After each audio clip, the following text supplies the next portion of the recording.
आश्रय कैसे पुष्ट होगा? बहुत ध्यान से सुनिए।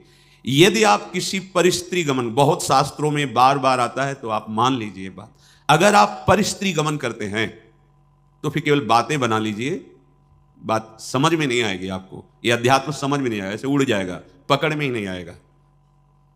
ना स्त्री प्रसंगी, स्त्री प्रसंगी आप तो परिस्त्री गमन नहीं करते, पर जिसको मित्र बनाए हुए हैं वो व्यभिचारी परिस्त्री गमन करने वाला है, तो उसके संग से आपका हृदय मलिन हो जाएगा। श्री शौभरी जी महाराज, संगम त्यजेत मिथुन व्रति नाम मुमुक्षु सर्वात्मना न विसजेत बहिरिंद्रियाणि। ऐ मुमुक्षु, संसार सागर से मुक्त होने की इच्छा रखने वाले उपासक, संगम त्यजेत, संग का त्याग कर दो। किनके? जो केवल मैथुन सुख को ही परम सुख माने हुए हैं। संगम त्यजेत मिथुन व्रति नाम मुमुक्षु। आप इस संसार से मुक्त होना चाहते हैं तो ऐसे लोगों का संग भी त्याग कर दें। ना स्त्री प्रसंगी मिलत यत, तो इदम स्थानम आश्रित्य। कैसे हम आश्रय लें? कैसे हम मान लें कि हम प्रिया प्रीतम के हो गए? ऐसे मानो, ऐसे चलोगे तो तुम्हारा हृदय स्वीकार कर लेगा। तुम अगर गंदे आचरण करोगे तो केवल बातें रहेंगी, हृदय स्वीकृत नहीं होगा प्रिया प्रीतम के चरणारविंद की शरणागति से, तो फिर निर्भय, निश्चिंतता, निशोकता आ ही नहीं सकती। अगर नहीं आ रही तो आप में कहीं ऐसी त्रुटियां हैं, उनको सुधारिए। श्रीपाद कह रहे हैं सर्वम द्वंद्वातीतोत्र। ये जो प्रिया प्रीतम के चरणारविंद की निश्चिंत बेपरवाह करने वाली स्थिति है, ये आती है द्वंद्वातीत होने पर। द्वंद्व, शत्रु मित्र, मान अपमान, निंदा स्तुति, हर्ष शोक, जय पराजय, ये सब द्वंद्व के अंतर्गत आते हैं, जन्म मृत्यु आदि। अगर आप श्री वृंदावन का आश्रय लेकर ये सावधानी करते हैं कि अपने चित्त से चिंतन, राधा राधा राधा, कोई पद गाए, वृंदावन की परिक्रमा का चिंतन, यमुना जी का चिंतन, सत्संग का चिंतन, रसिकों का चिंतन, यहां की किसी एक लता को अपने नेत्र में बैठा लो, रोज उसको प्रणाम करो, मन से आलिंगन करो, दर्शन करो, कहीं भी हो, एक लता आपको प्रिया प्रीतम की प्राप्ति करा देगी। वृंदावन की लता सम कोटि कल्प तरुणाई। बड़े भाग्य, अहोभाग्य। बात मान लो, बस सच्ची बताना, आपका चित्त संसार का चिंतन करता है या प्रभु का? सच्ची बताना। अपने तो घर के हैं, ऐसे पूछा, उनका संसार का, तो हम कहा हम खोपड़ी के बल खड़े होकर समझाएं तो भी समझ में नहीं आएगा आपकी। क्यों नहीं समझ में आएगा? चित्त का चिंतन संसार का हो रहा है, तुम भगवान को कैसे जान जाओगे? संसार के चिंतन से रहित जो चित्त होता है उसको जानना नहीं पड़ता, भगवान खुद परिचय दे देते हैं। सोई जाने जेहि देहु जनाई। भगवान क्या है, भगवान कैसे हैं, भगवान का कैसा ये संसार रूप है, भगवान की कैसी दिव्य लीला है, ये सब स्वयं जगत गुरु भगवान आपके हृदय में बता देंगे। आपका कार्य है एकमात्र भगवान की आज्ञा पालन करना। भगवान की आज्ञा है मेरा अनन्य चिंतन तुम करो और बेपरवाह हो जाओ। जो तुम्हें कर्तव्य कर्म मिला उसे करो और मेरा नाम जप करो, अनन्य चिंतन करो। मैं योगक्षेम देख लूंगा, मैं तुम्हें संसार समुद्र से पार कर दूंगा, मैं तुम्हारे सारे पाप नष्ट कर दूं। ये भगवान के वचन है। आप ऐसे वृंदावन की एक लता का चिंतन करने से भगवत प्राप्ति हो जाएगी। आप करो, देखो तो। ये लता जानते हो, बड़े बड़े परमहंसों के द्वारा वंदनीय पूज्य, जो प्रेम रस में डूबे हुए महापुरुष, वो श्री जी की सेवा के लिए यहां खगमृग पशु पंछी लता बने हुए। मलिन नेत्र है इसलिए हम नहीं जान पा रहे। द्वंद्वातीतोत्र, बिना द्वंद्वातीत स्थिति हुए आप प्रभु के आनंद को नहीं प्राप्त हो सकते। अनुकूल मिला तो हर्षित हो गए, प्रतिकूल हुआ तो शोकित हो गए, जय हुई तो ढोल बज रहे हैं, पराजय हुई तो निराश हो। एक वही स्थिति है। भगवदानंद जानने के लिए पहले द्वंद्वातीत होना अनिवार्य है। निर्द्वंदो भवति। ये भगवत चिंतन परायण अंतःकरण में ही ये भागवतिक तत्व का अनुभव होता है।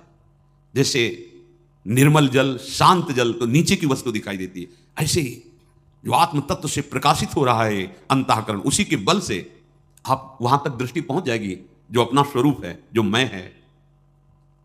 अध्यात्म को बातों से नहीं जाना जाता, निरंतर चित्त की स्थिति को जहां जानना है वहां लगाना है।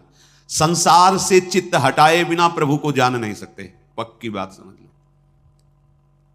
फिर जानना नहीं पड़ेगा, वो तुम्हारे हृदय में बैठे मिलेंगे। जा ही न चाही कबों कुछ, क्योंकि चाह ही चिंतन कराती है संसार का। जब कोई चाह ही नहीं, चिंतन ही नहीं संसार का, न सोचती न कांक्षती, तो ब्रह्मभूता ब्रह्मभूत हो गए।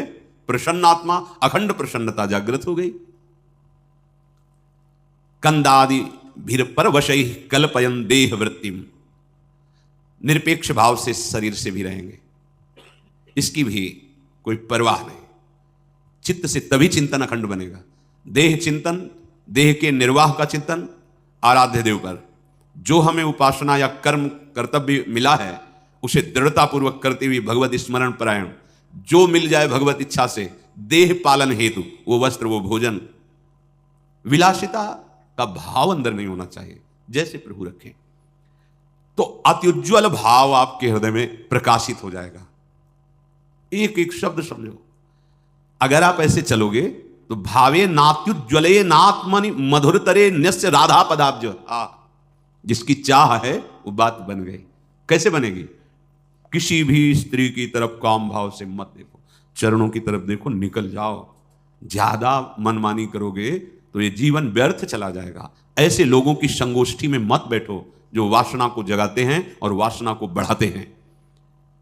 सीधा वृंदावन का आश्रय लेकर रसिकों की बताई पद्धति से उपासना, तो अपने आप द्वंद्वातीत होते चले जाएंगे, क्योंकि उपासना आपको सहनशीलता प्रदान करेगी।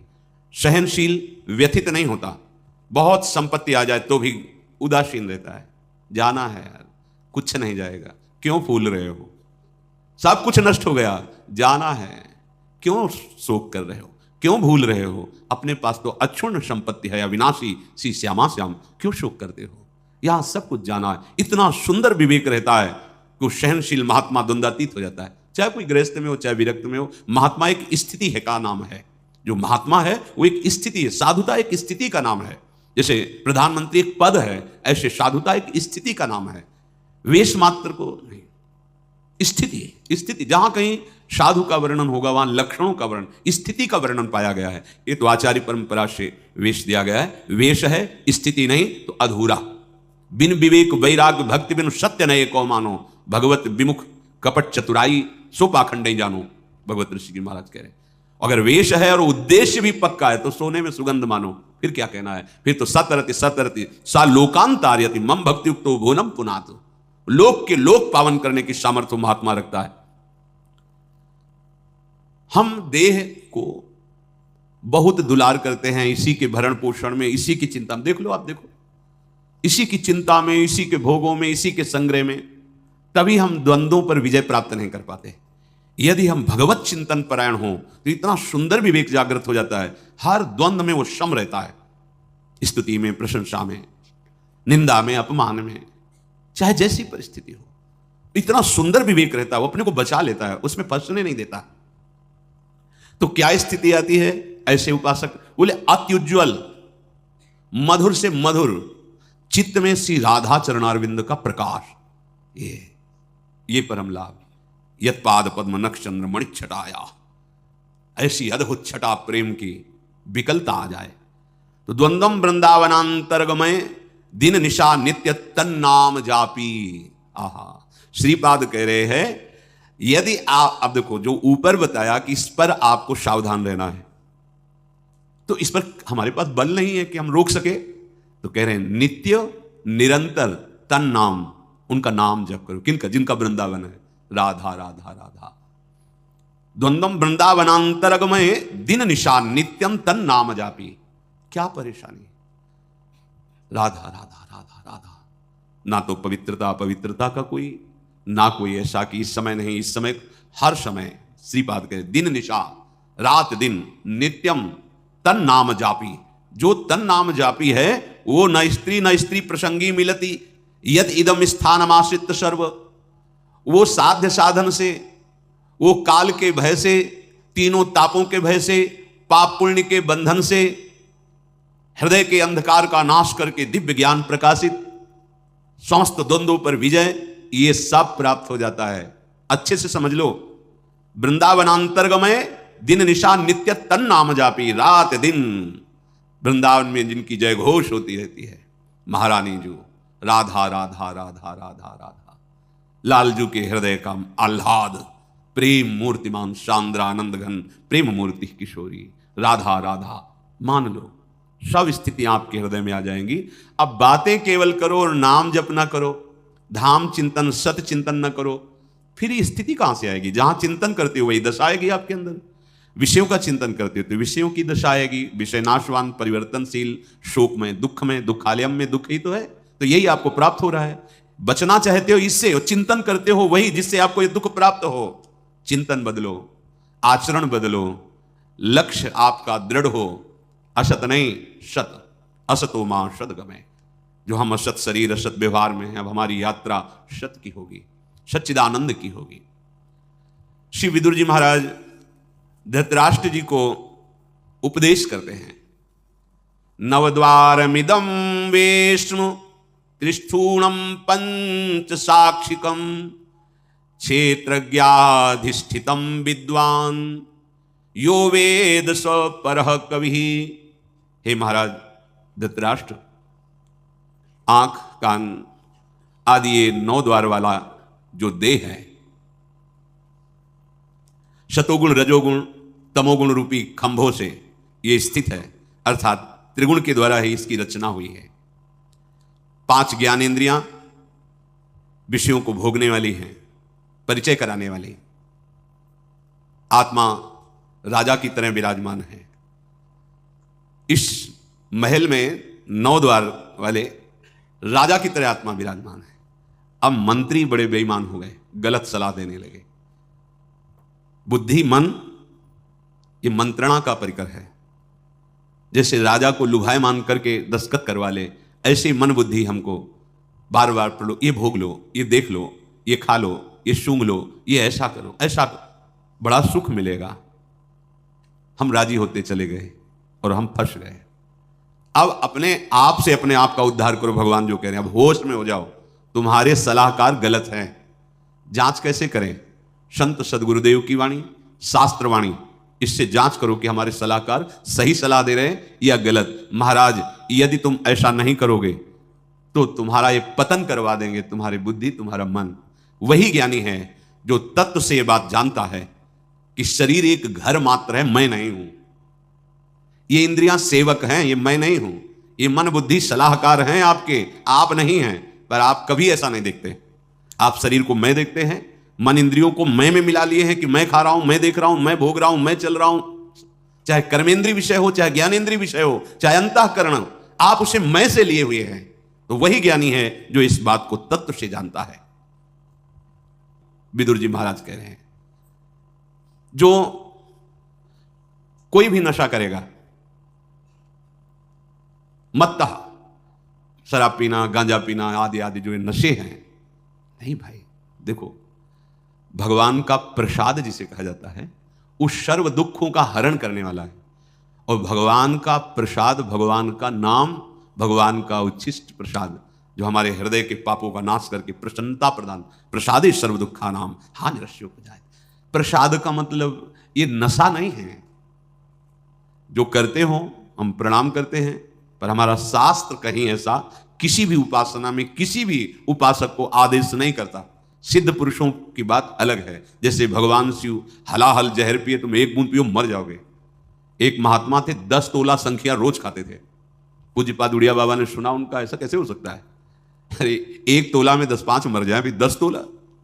बोले महाराज झूठ बात नहीं, वो रोज शाम के 4 बजे पाते। बाबा गए उनके यहाँ तो पूछा, तो उन्होंने मुस्कुरा के कहा, हाँ पाते। 10 तोला संख्या आप कैसे पा जाते? बोले शाम के 4 बजे बैठना, सिलबट्टा में डाला धतूरा, संख्या जय पीसा, खप्पर में धोया, पी गए। बोले हमारा रोज का आहार है ये। हमें महापुरुषों का वही अनुकरण करना है जो उनके उपदेश से मिलता हो। कोई भी नशा, यहां देखो धर्मराज के साक्षात स्वरूप है, कोई भी नशा करने वाला तत्वबोध को प्राप्त नहीं होता। जो तत्वबोध को प्राप्त हो गया है उसके ऊपर कोई नियम नहीं है। जैसे आदि गुरु भगवान शंकराचार्य जी आगे जा रहे थे, पीछे शिष्यजन जा रहे थे, पता नहीं क्या भाव आया, मछलियां उठाई, ऐसे बिक रही थी, ऐसे उठाए, खा लिया। जब देखा गुरुजी ने खा लिया तो 4 शिष्यों ने नहीं खाया और शेष ने। आगे जा रहे थे तो भ्रमण ही करते थे, तो कांच गलाया जा रहा था, खप्पर में खोलता हुआ कांच ले पी गए। तो जिन्होंने नहीं पिया तो वहां भी नहीं पिए। जो पिए थे, वो जो मछली पाए थे, उनसे कहा पियो। कांच कैसे पिएंगे, मर जाएंगे, तो मछली क्यों खा ली? जो नहीं खाए थे उनसे कहा आपने क्यों नहीं खाया जब हमने खाया? तो उनका प्रभु आपने आदेश नहीं किया। ठीक, आपने क्यों पा लिया? बोले आपने पाया तो हम पी तो रहे हैं, गलाया हुआ कांच पी ना पिए। ऐसे किया तो जीवित मछलियां निकल पड़ी, सिद्ध योगी प्रवाहित कर दिया नदी। आप वो तो लीवर में जाके पचने लगी।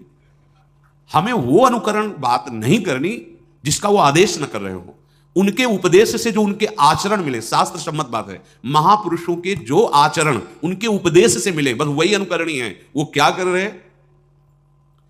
कोई भी नशा, जैसे कहते हैं भाई हमने सुना है ऐसे, फिर ध्यान में अली ब्रह्म लोग पहुंच गए। भाई हम प्रणाम करते सिद्धों को, हम उनके चरण सेवक हैं, पर हम अपने जैसे साधकों के लिए कह रहे भाई सिद्ध पुरुष तो हलाहल पिए वो जाने, उनका काम उनकी मस्ती, वो तो भगवान को प्राप्त हो गए। भैया उनका काम बन गया है, उनमें भगवान में अंतर नहीं। जैसे सखागण और गौवें गोपगण फंस गए दावानल में, कन्हैया बचाओ, तुम्हारे सिवा कोई नहीं बचा सकता। बोले भैया आंख मूंद लो, मुंह में पी गए, पूरे ज्वाला को पी गए मुंह में। एक कोयला लाल लाल रखो मुंह में, भी रख पाओगे नहीं। भगवान के मुख से साक्षात अग्नि का प्रादुर्भाव हुआ है, भगवान उसी जगह उसको रोक ले, आओ अपने स्थान पे आ जाओ। भगवान ही तो सर्व रूपों में। तो जो भगवान को प्राप्त महापुरुष हैं उनमें और भगवान में अंतर नहीं। ब्रह्मविद ब्रह्मविद भवत्। अब उनके ऊपर आप ही ऐसे नहीं कर सकते कि ये खा रहे हैं, बड़े सिद्ध महापुरुष थे। तो जहां भिक्षा नहीं लेनी चाहिए वहां से निकले, रोटी बन रही थी, ला रही रोटी, तो डर गए महाराज जी, अरे ला इसमें रोटी लिया का, इसमें कहीं वो है जो उन्होंने सब है कुछ, ब्रह्मार्पण ब्रह्म भगवद अर्पण कर। लेकिन वो आचरण हमारे लिए जो आदेश करें भाई अनुकरणीय नहीं है। महापुरुष जो आचरण कर रहे हैं वो आचरण उनके उपदेश से मिलता है कि नहीं? अगर नहीं मिलता तो हम प्रणाम करते हैं, वो हम कर नहीं सकते। कोई भी नशा साधक को, हम सिद्धों के लिए नहीं कहते हैं, कोई भी नशा खा करके आप भगवत तत्व का चिंतन, भगवत बोध नहीं प्राप्त कर सकते। सबसे बड़ी कमी, आपको उस नशे में सुख लग रहा है क्योंकि बुद्धि शिथिल होती है, तो आपको लग रहा है बड़ा आनंद आ रहा है। आपको भजन से सिद्धि प्राप्त करनी है, भजन से इंद्रियों को शिथिल कर देना है, भजन से मन को निसंकल्प कर देना है, भजन के सिवा कोई चाह नहीं रह जाए। अगर आप 4 बजे भांग पाते हो ना, फिर आप देखिएगा 4 बजे केवल भांग का ध्यान होगा, सब ध्यान हट जाएगा, लगेगा कि कैसे मिले, कैसे। कोई भी नशा नहीं, भगवत प्राप्ति हमारा लक्ष्य है, इसलिए कोई नशा नहीं। जब तक तन्मयता भजन की, जीवन की सार्थकता क्या रही। और सच्ची बात, जो हमारा मन मलिन है, जब उसे भगवत चिंतन में लगाते हैं तो एक जलन पैदा होती, आग। जैसे आग से स्वर्ण तेजस्वी होता है, मल नष्ट होता है, ऐसे ही मन जो हमारा पतित हो चुका है, वो उच्च अवस्था को पहुंचने के लिए भजन के बल से जब चढ़ता है तो वो निर्मल होता है। उस जो ताप प्रकट होता है वो पाप को जलाता है, हम सह नहीं पाते। नहीं, मना कर रहे हैं।